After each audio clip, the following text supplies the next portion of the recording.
अल्लाह के नाराज होने की 5 निशानियाँ, क्या ये निशानियाँ तुम में तो नहीं? हज़रत मूसा अलैहिस्सलाम ने अर्ज़ की, या अल्लाह तेरे नाराज़ होने की निशानी क्या है? अल्लाह ताला ने फरमाया, मूसा मेरे नाराज़ होने की ये 5 निशानियाँ हैं। बिस्मिल्लाहिर्रहमानिर्रहीम। दुनिया भर के साइंसदान और माहिरीन ज़लज़लों, सैलाबों, समुद्री तूफ़ानों और दीगर आफ़तों के कुछ ज़ानी असबाब का ज़िक्र करते हैं, लेकिन कुरान करीम ने गुज़श्ता अक़वाम पर आने वाली इन आफ़तों, ज़लज़लों, आंधियों, तूफ़ानों, वबाओं और सैलाबों का ज़िक्र उन अक़वाम पर अल्लाह ताला की नाराज़गी के इज़हार के तौर पर दिया है और इन कुदरती आफ़तों को उन गौहों के लिए अल्लाह का अज़ाब करार दिया है। बिलाशुबज़ा जहन्नुम अल्लाह ताला के इज़हार जलाल और इज़हार रहस व ग़ज़ब का मकाम है, लेकिन रब की नाराज़गी का नतीजा फ़कत आखिरत और जहन्नम तक महदूद नहीं है, बल्कि दुनियावी ज़िंदगी भी इसकी कहर और ग़ज़ब से आज़ाद नहीं है, क्योंकि वो दुनिया और आखिरत दोनों का रब है। ज़ेन में हम उन आमाल कबीहा पर नज़र डालने की कोशिश करते हैं जो अल्लाह की बारगाह में नाराज़गी के बाइस बनते हैं और कुदरती आफात, ज़लज़लों, सैलाबों, तूफ़ानों, वबाई अमराज़ वगैरह का बाइस बनते हैं। अल्लाह ताला की नाराज़गी और खौफगी का बाइस बनने वाले आमाल कबीहा और कुदरती आफात, ज़लज़लों, सैलाबों व तूफ़ानों के असबाब में से एक सबब रसूलुल्लाह सल्लल्लाहु अलैहि वसल्लम के उसवा हसना से दूरी है। हम सुन्नत रसूल से दूरी अख्तियार करते हैं और अपने आमान से तकज़ीब रसालत के मुर्तकिब ठहरते हैं, तो अल्लाह की बारगाह में पकड़ और गिरफ्त आती है। चाची इरशाद फरमाया, बेशक हमारी तरफ वही भेजी गई है कि अज़ाब हर उस शख्स पर होगा जो रसूल को जुटलाएगा और उससे मुँह फेर लेगा। आज हम अल्लाह के अताब और ग़ज़ब के नाज़िल होने की वजह ये है कि हमारा इज्तिमाई अमल सुन्नत रसूल सल्लल्लाहु अलैहि वसल्लम की तकज़ीब भी कर रहा है और उससे इन्हिराफ भी कर रहा है। हमारे इज्तिमाई किरदार में सुन्नत रसूल सल्लल्लाहु अलैहि वसल्लम की रोशनी मतम हो गई है या ख़त्म हो रही है और बाज़ में ख़त्म हो चुकी है। आज हमारा हाल ये है कि हम इस्लाम की रोशन तालीमात की बजाय ज़माना जाहिलियत की तरफ बढ़ते हुए दिखाई देते हैं। हमें आज फिर पलटना है उस ज़ात की तरफ जिसकी पैरवी का रब ने हमें हुक्म दिया है और जिसकी पैरवी में कामयाबी, निजात, हिदायत और बंदगी का कमाए है। रसूल अकरम सल्लल्लाहु अलैहि वसल्लम की अतात और पैरवी का हमें यो हुक्म दिया गया और तुम उन्हीं की पैरवी करो ताकि तुम हिदायत पा सको। इस पैरवी और अतात रसूल का सबसे बड़ा तकाजा ये है कि रसूलुल्लाह सल्लल्लाहु अलैहि वसल्लम की किसी अमल की मुखालिफत हमारे वजूद से सरजद न होने पाए। अगर हमें रसूल सल्लल्लाहु अलैहि वसल्लम से मुखालिफत हमारे वजूद ने जड़ पकड़ गई तो इसका नतीजा अल्लाह के ग़ज़ब की सूरत में नाज़िल होगा। इरशाद फरमाया, बस वो लोग डर जाएं जो रसूल सल्लल्लाहु अलैहि वसल्लम के अहद के खिलाफ मर्जी कर रहे हैं कि दुनिया में ही उन्हें कोई आफत आ पहुंचेगी या आखिरत में उन पर दर्दनाक अजाब आन पड़ेगा। इस आयत करीमा ने इस हकीकत को वाज़ेह कर दिया है कि रसूलुल्लाह सल्लल्लाहु अलैहि वसल्लम की मुखालफत फित्रे और अजाब का बाइस है। रसूलुल्लाह सल्लल्लाहु अलैहि वसल्लम की मुखालफत से मुराद आप सल्लल्लाहु अलैहि वसल्लम के अहकाम, तालीमात, सीरत, उसवा हसना, आमाल, अखलाक हसना, अक़वाल जमीला और आप सल्लल्लाहु अलैहि वसल्लम दिलाई व दीन इस्लाम के कुल अहकाम की मुखालफत है। इसलिए कि रसूलुल्लाह सल्लल्लाहु अलैहि वसल्लम की अमर की मुखालफत अल्लाह की अमर की मुखालफत है और रसूल अकरम सल्लल्लाहु अलैहि वसल्लम की अमर की अतात अल्लाह की अतात है। रब की गिरफ्त और ग़ज़ब उन पर भी होता है जो जुल्म का रास्ता अपनाते हैं और कुरान करीम में अल्लाह ताला ने शिर्क को जुल्म अज़ीम यानी सबसे बड़ा जुल्म कहा है। हज़रत अब्दुल्लाह बिन मसऊद रज़ियल्लाहु तआला अन्हु बयान करते हैं कि जब ये आयत नाज़िल हुई तो सहाबा इकराम पर बहुत दुश्वार हुई। उन्होंने कहा, या रसूलुल्लाह सल्लल्लाहु अलैहि वसल्लम, हम में से हर शख्स अपनी जान पर कुछ न कुछ जुल्म करता है, हर किसी से सवेरा कबीरा गुनाह हो ही जाते हैं। तो रसूलुल्लाह सल्लल्लाहु अलैहि वसल्लम ने फरमाया, जुल्म का ये मायने मुराद नहीं है। क्या तुमने लुकमान का अपने बेटे के मुतालिक ये कौल नहीं सुना कि शिर्क जुल्म अजीम है? तो आयत करीमा में जुल्म से मुराद शिर्क है और शिर्क सबसे बड़ा जुल्म है। आप निगाह उठाकर देखिए, दुनिया में बहुत सारी मसाजिद मिलेंगी जिनमें बुजुर्गों की कब्रों की ताज़ीम और उन पे सजदे वगैरह किए जाते हैं। हालांकि जब हम एक लम्हे के लिए नबी करीम सल्लल्लाहु अलैहि वसल्लम की वफात से पहले के औकात को देखते हैं, बल्कि तकरीबन सकरातुल मौत का आलम है, आप अपनी चादर कभी मुंह से उठाते कभी ढांक लेते। एंड उस वक्त आपने फरमाया, रसूलुल्लाह सल्लल्लाहु अलैहि वसल्लम पर जब आखिरी मर्ज जारी हुआ तो आप अपने कमली चेहरा मुबारक पर डालते थे और जब सांस घुटने लगता तो चेहरा खोल लेते और इसी हालत पे फरमाते, यहूद और नसारा पर अल्लाह की लानत हो जिन्होंने अपने अंबिया की कब्रों को सजदागाह बना लिया। नबी करीम सल्लल्लाहु अलैहि वसल्लम यहूद और नसारा के अमले बद से मुसलमानों को डरा रहे थे।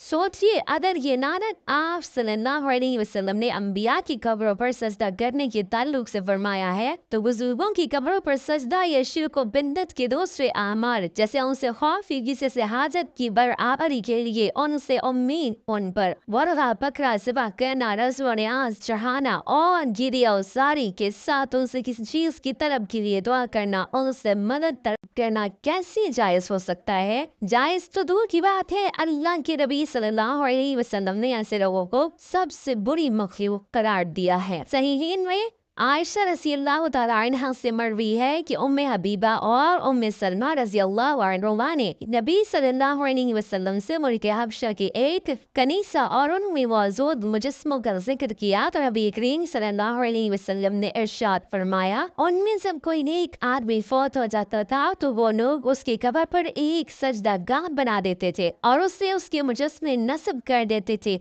बिलाशुब वो अल्लाह के नज़दीक बदतरीन मखलूक है। अफसोस है कि आज मुसलमानों की बहुत बड़ी अक्सरियत मुशरिकीन अरब की तरह तौहीद रब्बियत की तो आयल है, लेकिन तौहीद वहियत की मुनकिर है। इसलिए वो माहौकुल असबाब तरीके से गैरुल्लाह से भी उम्मीदें वाबस्ता करती है, गैरुल्लाह के नाम की भी नज़र न्याज देती है, गैरुल्लाह से भी इस्तिमदाद और इस्तिगासा करती है, कब्रों का तवाफ करती है। बहुत से लोग कब्रों को सजदा तक करते हैं क्योंकि वो गैरुल्लाह में भी अल्लाह वाली सिफात तस्लीम करते हैं, हालांकि ये शिर्क है। अलामा इब्न क़य्युम जोज़ी रहमतुल्लाह अलैह फरमाते हैं, अगर फौत शुदा बुजुर्गों को पुकारना और उनके वसीले से दुआ करना या उनकी कब्र के पास अपने लिए दुआ मांगना दुरुस्त और जायज़ होता तो इस बात का सवाल ही पैदा नहीं होता कि सहाबा इकराम ताबीन अज़्ज़ाम इससे पीछे रह जाते। और ये कैसे हो सकता है कि इस उम्मत के अफजल इंसान जिनको सैयदुल मुरसलीन सल्लल्लाहु अलैहि वसल्लम की ज़बान अदर से खैरुल कुरून होने का सर्टिफिकेट मिला और वो ऐसे अमल से गाफिल रहे हो और बाद वालों को इसका इल्म हुआ हो जो वो काम करते हैं जिसका हुक्म नहीं है और वो बात कहते हैं जिसकी इजाज़त नहीं है। ये है वो तरीका जिसे हज़रत सल्लल्लाहु अलैहि वसल्लम ने 63 साल तक इख्तियार किया, हत्ता कि आप इस दुनिया से रुखसत हो गए। और यही खुलफाए राशिदीन और तमाम सहाबा इकराम की सुन्नत है और ताबईन अज़्ज़ाम का तरीका है। रसूलुल्लाह सल्लल्लाहु अलैहि वसल्लम ने कब्रों की ज़ियारत इसलिए मशरूअ की थी कि आखिरत याद रहे और मैयत को नेकी पहुँचे। इस तरह की इसके लिए रहमत की दुआ की जाए और अल्लाह से उसके लिए बख्शिश और आफियत का सवाल किया जाए। जुल्म की दूसरी सूरत लोगों के हकूक पर नाकर डालकर उनको जायज़ हुकूक से महरूम करना है। इंसान का नफ्स जब रब की अहकाम की पैरवी से आज़ाद और महरूम हो जाए तो फिर जुल्म की दूसरी सूरत सामने आती है और वो बंदा दूसरे इंसानों के हक में भी बहुत बड़ा जालिम बन जाता है। वो लोगों के हकूक छीनता है, लोगों की माल हड़प करता है, उनकी इज्जतों को पामाल करता है और अपने जुल्म के जरिए लोगों को रुसवा करता है। ऐसा शख्स जहाँ रब के यहाँ नाफरमान है वहाँ बड़ा जालिम भी है। गोया इस तरह वह बैकवर्ड हुकूकुल्लाह से भी एनराफ करता है और हुकूकुल इबाद से भी एराज करता है। यह नफ्स एक ही वक्त में अल्लाह के यहाँ भी जालिम है और बंदों के हक में भी जालिम है। ऐसे जालिमों के लिए दुनिया में अल्लाह का गज़ब और आखिरत में इसका अज़ाब है। इसकी इरशाद फरमाया, और जालिमों के लिए उसने दर्दनाक अज़ाब तैयार कर रखा है। जालिम इस अज़ाब और गज़ब का इसलिए शिकार होते हैं कि वो अपने अमल के जरिए अल्लाह और उसके रसूल सल्लल्लाहु अलैहि वसल्लम और दीन इस्लाम की तालीमात की कुल्लम कुल्ला तकज़ीब करते हैं, अल्लाह के एहसानात को झुठलाते हैं और उसकी नेमतों का आमलन इनकार करते हुए उसकी आयात से एनराज करते हैं। वह तकज़ीब दीन का रवैया उनके कौल में भी पाया जाता है اور ان کے فعل میں بھی پایا جاتا ہے۔ جب تکذیب دین کا یہ حال ان کے وجودوں میں سرایت کر جاتا ہے تو یہ عمل ان کو اللہ کی بارگاہ میں ظالم بنا دیتا ہے، اور اس ظلم کی بنا پر وہ اللہ کی بارگاہ میں غضب کے مستحق ٹھہرتے ہیں۔ قدرتی آفات، زلزلوں، سیلابوں، طوفانوں کے اسباب میں اور اللہ تعالیٰ کی ناراضگی کا سبب بننے والے اعمال کبیرہ میں سے ایک گناہ مکر و فریب بھی ہے۔ مکر و فریب وہ گناہ ہے جو اللہ کے عذاب کے نزول اور اس کی گرفت کا باعث بنتا ہے۔ اللہ کا ارشاد ہے، اور جو لوگ بری چالوں میں لگے رہتے ہیں ان کے لیے سخت ترین عذاب ہے، اور ان کا یہ مکر برباد ہو جائے گا۔ اسی طریقے سے کسی کو نقصان پہنچانے کی تدبیر کو مکر کہتے ہیں۔ اس سے مراد وہ لوگ ہیں جو اچھی بات کے بجائے باطل اور خبیث باتیں لے کر اٹھتے ہیں اور مکاریوں اور چلاکیوں سے انہیں غالب کرنے کی کوشش کرتے ہیں۔ کفر و شرک کا ارتکاب بھی مکر ہے۔ ہر وہ تدبیر جس سے اسلام کی راہ روکی جا سکتی ہو وہ مکر ہے۔ ریاکاری بھی مکر ہے۔ یہاں یہ لفظ مکر کی تمام صورتوں کو شامل ہے۔ اللہ پاک نے مکر و فریب کرنے والے لوگوں کے انجام سے آگاہ کرتے ہوئے فرمایا، بس ان کے مکر کا انجام دیکھی، ہم نے مکر کرنے والوں اور ان کی قوم کو ہلاک کر دیا۔ یہ وہ لوگ تھے جو حضرت صالح علیہ السلام کے منصوبہ قتل میں شریک تھی، کیونکہ یہ منصوبہ خفیہ تھا جو 9 افراد نے حضرت صالح علیہ السلام اور ان کے اہل کے خلاف تیار کیا تھا۔ اس لیے پوری قوم ہی ہلاکت کی مستحق قرار پائی۔ حضرت صالح علیہ السلام کی قوم کے انجام میں لوگوں کے لیے درس عبرت ہے کہ اللہ کے مقابلے میں کسی کی چال کارگر نہیں ہوتی۔ جو بھی مکر و فریب سے کام لے گا اللہ تعالیٰ اسے صالح علیہ السلام کی قوم کی طرح نشان عبرت بنا دے گا۔ اللہ تعالیٰ کا ارشاد ہے، ان قریب ان مجرموں کو اللہ کے نزدیک ان کے مکر و فریب کی وجہ سے ذلت و رسوائی اور شدید عذاب کا سامنا کرنا پڑے گا۔ قدرتی آفات کے اسباب میں سے ایک سبب اعلانیہ فحاشی ہے جو اللہ کے عذاب کے رسول اور اس کی گرفت کا باعث ہے۔ جس طرح قول صالحہ اور عمل صالحہ انسان کے لیے نجات کا باعث بنتا ہے، اسی طرح قرآن اس حقیقت کو بھی واضح کرتا ہے کہ جب انسان فحش و منکرات میں پڑ جاتا ہے، اللہ کی اطاعت کو معصیت میں بدل دیتا ہے، منکرات سے محبت کرتا ہے، حسنات سے نفرت کرتا ہے، بدی کی طرف رغبت کرنے لگتا ہے اور فحش چیزوں میں چاہت رکھنے لگتا ہے، تو تب اللہ کی گرفت اس کا مقدر بن جاتی ہے۔ ارشاد فرمایا، تم میں سے کوئی اعلانیہ معصیت کا مرتکب ہو تو اس کے لیے عذاب دگنا کر دیا جائے گا۔ جو لوگ اہل ایمان میں بے شرمی اور بے حیائی اور فحاشی کو پھیلانے کے مرہق بنتے ہیں اور ان کی خواہش ہے کہ اسلامی معاشرے میں سے شرم و حیا کا جنازہ اٹھ جائے، ایسے لوگ دنیا میں بھی دردناک عذاب سے دوچار ہوں گے اور آخرت میں بھی انہیں دردناک عذاب دیا جائے گا، اور جہنم کا عذاب انتہائی سخت، اذیت ناک اور ناقابل برداشت عذاب ہوگا۔ اللہ تعالیٰ کا ارشاد ہے، اور لوگوں میں سے ایسا بھی ہے جو بےہودہ کلام خرید کر لاتا ہے تاکہ لوگوں کو اللہ کے راستے سے روکے اور جہالت کے ساتھ گمراہ کرے اور اس دعوت حق کو مذاق بنائے۔ ایسے لوگوں کے لیے ذلیل کرنے والا عذاب ہے۔ یہ ان بے حیا لوگوں کا ذکر ہے جو اپنی جہالت اور عاقبت اندیشی سے قرآن کریم کو چھوڑ کر ناچ، رنگ، کھیل، تماشے یا دوسری واہیات و خرافات جیسے ٹی وی، وی سی آر، ڈش یا موبائل انٹرنیٹ وغیرہ کے ذریعے فحاشیوں اور یعنی میں مستغرق ہیں اور چاہتے ہیں کہ دوسروں کو بھی انہی مشاغل تفریحات میں ادا کر اللہ کی دین اور اس کی یاد سے برگشتہ کر دیں اور دین کی باتوں کا خوب ہنسی مذاق اڑائیں۔ بالکل یہی حالت آج کل مسلم قوم کی ہو گئی ہے کہ وہ قرآن کریم کو چھوڑ کر گانے، موسیقی، ٹی وی اور ناچ رنگ کی دین داتا اور انہی چیزوں کی خریدار بن چکی ہے۔ ہر چیز کی اپنی کچھ نشانیاں اور علامتیں ہوتی ہیں جس سے وہ پہچانی جاتی ہے، اور چونکہ اللہ تعالیٰ نے اپنی رضا اور اپنی خوشی کو بندے پر اپنی سب سے عظیم نعمت کے طور پر یاد کیا ہے، ایسی نعمت جس کا کسی دوسری چیز سے مذائقہ نہیں کیا جا سکتا، اور اکثر لوگوں کے دل میں کبھی نہ کبھی یہ سوال ضرور اٹھتا رہے کہ ہم نماز پڑھتے ہیں، پورا رمضان روزہ رکھتے ہوئے ہو گئے تو کیا خدا ہم سے راضی ہوا یا نہیں؟ چنانچہ روایات میں اللہ کے اپنے کسی بندے سے راضی رہنے کی کچھ علامات بیان کی گئی ہیں جن سے انسان مطمئن ہو سکتا ہے کہ اس کا پروردگار اس سے خوش ہے یا نہیں۔ ایک مرتبہ حضرت موسیٰ علیہ السلام نے اللہ کی بارگاہ میں عرض کیا، پروردگار مجھے ان نشانی سے آگاہ کر جس سے یہ معلوم ہو سکے کہ تو اپنے بندے سے خوش ہے۔ اللہ تعالیٰ نے ارشاد فرمایا، جب تم یہ پاؤ کہ میں اپنے بندے کو اپنی عطا तो बंदगी के लिए आमादा कर रहा हूँ और उसे गुनाह से दूर रख रहा हूँ, तो यही मेरे उस खुश और राज़ी रहने की निशानी है। नाज़रीन, अगर बंदा कोई गुनाह करके अल्लाह को नाराज करता है लेकिन बाद में वो बंदा तौबा इस्तिग़फ़ार कर लेता है और अपनी हालत दुरुस्त कर लेता है तो अल्लाह की नाराज़गी खत्म हो जाती है। हदीस में है कि गुनाह से तौबा करने वाला ऐसा है जैसे उसने गुनाह किया ही नहीं है। अगर कोई शख्स जुदाई के साथ गुनाह करता रहता है, गुनाह से तौबा नहीं करता, तो अल्लाह ताला उसके दिल पर मोहर लगा देता है,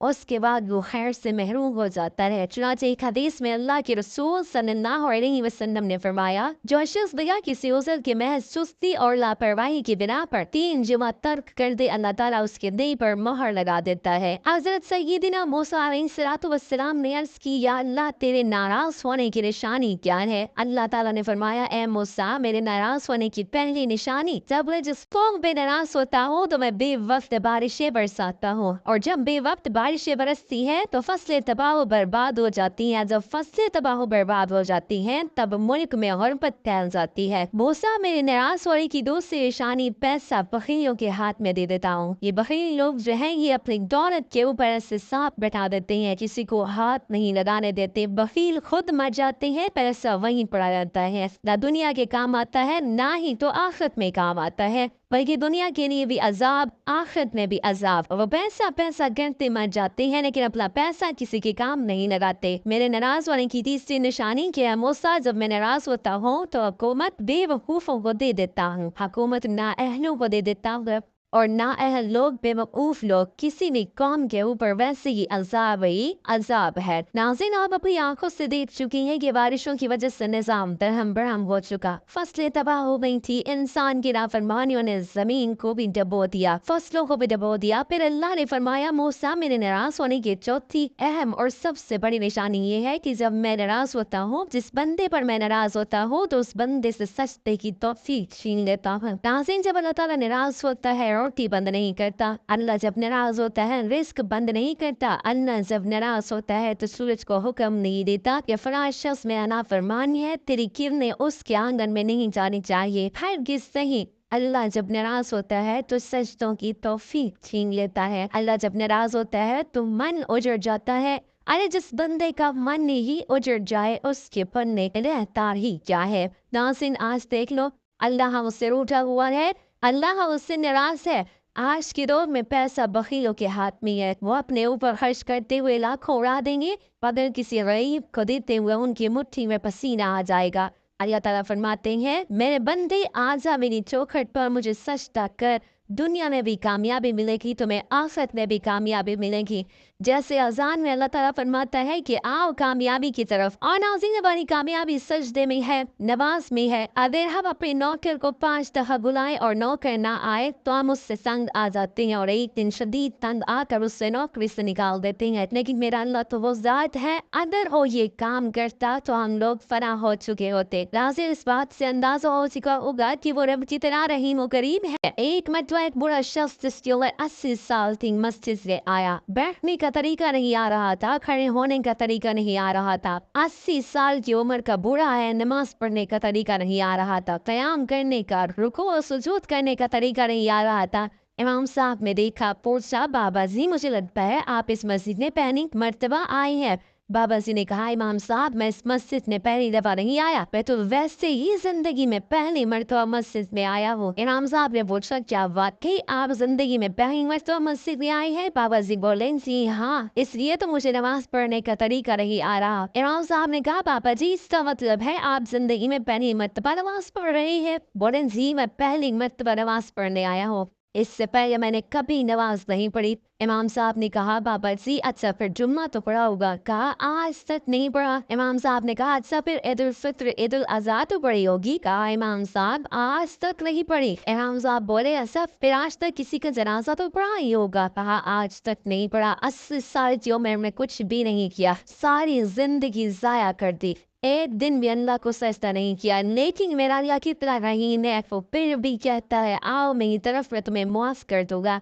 इमाम अहमद रहमतुल्लाह अलैह ने कतादा से नकल किया है कि मूसा अलैहिस्सलाम ने अपने रब से पूछा, परवरदिगार, तू आसमान में है और हम जमीन पर, तेरी नाराजगी रज़ा की निशानी क्या है? اللہ نے فرمایا جب میں تم پر عین تر لوگوں کو مختار بنا دوں تو یہ میرے رضا کی نشانی ہے، اور جب تم پر بدترین لوگوں کو مسلط کروں تو تم سے میری ناراضگی کی نشانی ہے۔ اسی طرح ابن ابی دنیا رحمۃ اللہ علیہ نے فضیل بن عیاض سے نقل کیا ہے کہ اللہ نے بعض انبیاء علیہ السلام کو وحی کیا، اگر وہ لوگ جو مجھے جانتے ہیں میری نافرمانیاں کرنے لگے تو میں ان پر ایسے لوگوں کو مسلط کروں گا جو مجھے نہیں جانتے۔ اور حدیث ابن عمر رضی اللہ تعالیٰ عنہ میں بھی مرفوعاً یہ آیا ہے کہ اس ذات کی قسم جس کے قبضے میں جان ہے، قیامت اس وقت تک قائم نہیں ہوگی یہاں تک کہ اللہ تم پر ایسے حکمران مسلط کریں گے جو جھوٹے ہوں گے، اور ایسے وزراء مسلط کریں گے جو بدکار ہوں گے، اور ان کے معاملین خیانت کرنے والے ہوں گے، اور ان کے کارندے ظالم ہوں گے، جن کے چہرے عبادت گزاروں جیسے ہوں گے لیکن ان کے دل بے رحم اور خشک ہوں گے، ان کی رائے ایک دوسرے کے مخالف ہوگی۔ پھر اللہ ان پر گرد و غبار کا کھٹا خوب اندھیرا برپا کر دے گا اور ان کو ہلاک کر دے گا۔ اللہ تعالیٰ ہمیں سجدے کی توفیق دے اور اللہ کو راضی کرنے کا موقع دے تاکہ مرنے سے پہلے ہم اللہ کو راضی کر لیں۔ آمین ثم آمین۔ ناظرین کمنٹ باکس میں اللہ تعالیٰ کے 99 ناموں میں سے ایک نام ضرور ٹائپ کریں۔